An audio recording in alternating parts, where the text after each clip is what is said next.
ओम श्री परमात्मने नमः। ओम श्री परमात्मने नमः। ओम श्री परमात्मने नमः। ओम श्री परमात्मने नमः। ओम श्री परमात्मने नमः। एक वंदे शारदाबलाया शुभसुदाया विना वरदंडितकराया श्वेत पद्माष्टाया ब्रह्माचि शंकरी शामां पातु सरस्वती भगवती निशीतन।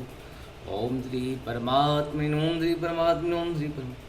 जय हिंद, जय भारत। आप सबों का स्वागत है। मैं रामनेश आपसे निवेदन करता हूँ, चैनल को सब्सक्राइब करें, लाइक करें, शेयर करें। सत्य के साथ, सनातन के साथ, धर्म के साथ, विचार के साथ, विवेक के साथ, बुद्धि के साथ, विश्वास के साथ, परंपरा के साथ, अपनों के साथ, परायों के साथ, दुष्टों के भी साथ रहना पड़ता है। जीवन तो है, अंधकार के भी साथ रहना है, ज्ञान के भी साथ रहना है कहीं न कहीं, लेकिन कोशिश करना है ज्ञान की प्रकाश हमेशा जीवन में रहे, ऐसा प्रयास करते रहना चाहिए। और संस्कृति, सभ्यता, संस्कार के प्रति जिम्मेदारी होनी चाहिए। और ख़ास करके जो बड़े लोग हैं, जो बहुत पैसे वाले हैं, संस्कृति, सभ्यता, संस्कार की रक्षा करना उनकी बहुत ज़्यादा, अगर आपको अर्थ जिस हिसाब से मिलता है, सभ्यता, संस्कृति, संस्कार की रक्षा भी आपको उसी के अनुकूल करना पड़ता है। जैसी आपकी शक्ति होगी, भक्ति आपकी वैसा ही होना चाहिए। ये नहीं कि शक्ति आपके पास बहुत है लेकिन भक्ति नाम मात्र नहीं। प्रभु ने आपको इतनी बड़ी शक्ति दी है, पैसे, बल, मानसिक, शारीरिक, आर्थिक, तीन तरह से लोग कहीं न कहीं विचार से भी लोग मजबूत होते हैं। तो ये जहाँ पे जो शक्ति है उसका कहीं न कहीं सदुपयोग होते रहना चाहिए। अपने सत्य के लिए, सनातन के लिए जीवन को खपाते रहे। जय हो श्री हरि, जय हो श्री हरि। शुरू करते हैं। आज हम लोग श्रीमद् भागवत गीता का अध्याय 2 का 10 से लेके 12 तक का, पहले संस्कृत में या बाद में इसका हिंदी अनुवाद सुनेंगे।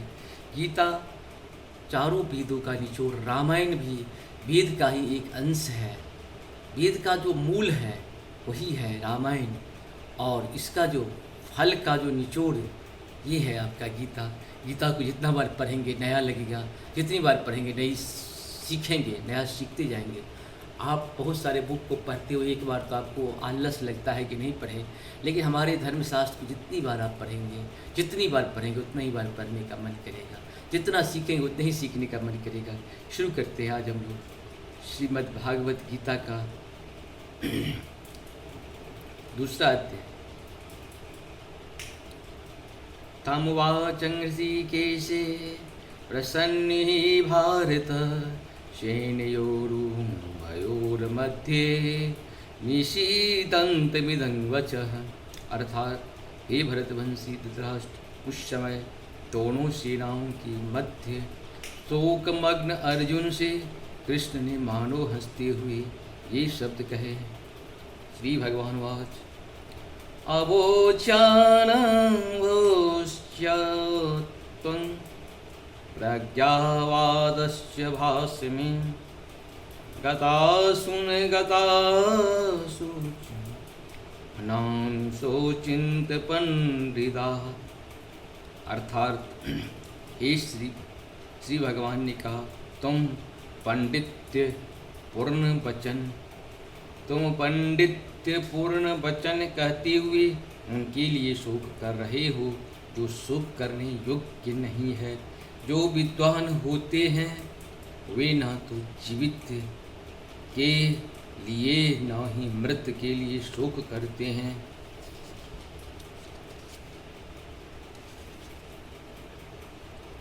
न त्वेवाहं जातुं न संग त्वं नेमि जनाधिपाः न चैवं भविष्यामः सर्वे व्यतं परम्।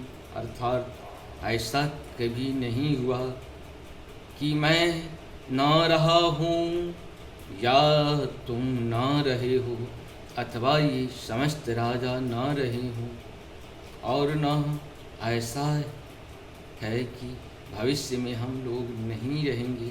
इस प्रकार से भगवान ने, कृष्ण ने अर्जुन को समझाने का प्रयास करते हैं, और प्रयास में भगवान सफल हो जाते हैं। हम लोगों का जन्म अजन्मा है, हम लोग जन्म बार बार लेते रहेंगे, एक बार नहीं 1000 बार लेते रहेंगे, क्योंकि आत्मा अमर है। ये शरीर तो आना जाना लगा रहता है। आप एक छोटी सी जीव जंतु, एक छोटा चींटी जिसको आप साफ से देख नहीं सकते हैं, उस चींटी को खाना भगवान कैसे देते हैं, क्या खाता है, उसको आँख कितना बड़ा होता है, कैसे हो आप छोटे से छोटे जीव को उड़ते हुए देखते होंगे। ये भगवान की परम कृपा है। ये 84 लाख योनियों में हम लोग कहीं न कहीं भ्रमण करते रहते हैं, कभी हम चींटी भी बनते हैं। आप जानते हैं कि बहुत लोग बहुत सारा ऐसा कर्म करता है जिसका फल हो सकता है इस जन्म में उसे नहीं मिले, लेकिन अगले जन्म में उसकी तैयारी हो जाती है। जिस प्रकार से हम लोग बैंक से लोन लेते हैं और उसे रीपेमेंट करना पड़ता है, अगर रीपेमेंट नहीं करते हैं तो उसे इंटरेस्ट बढ़ता चला जाता है, इंटरेस्ट के साथ साथ पेनल्टी बढ़ता चला जाता है। ठीक उसी प्रकार से हम लोग का जीवन है।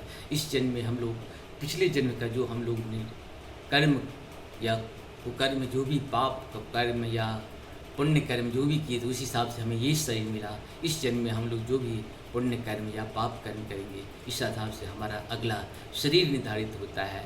मेरा शरीर मोटा होगा, पतला होगा, क्या होगा, इस प्रकार के हम रहेंगे। हमारे आँख, कान, नाक जितने भी हैं सबका आकार प्रकार आप देखते होंगे। यहाँ पे नहीं कुछ तो 700 करोड़ से भी ज़्यादा लोग यहाँ पे हैं पूरे विश्व में। 700 करोड़ में कभी आपको एक जैसे लोग नहीं मिलेंगे। मुंह का आकार रहेगा, प्रकार रहेगा, और सब में चिप भी अलग अलग रहती है।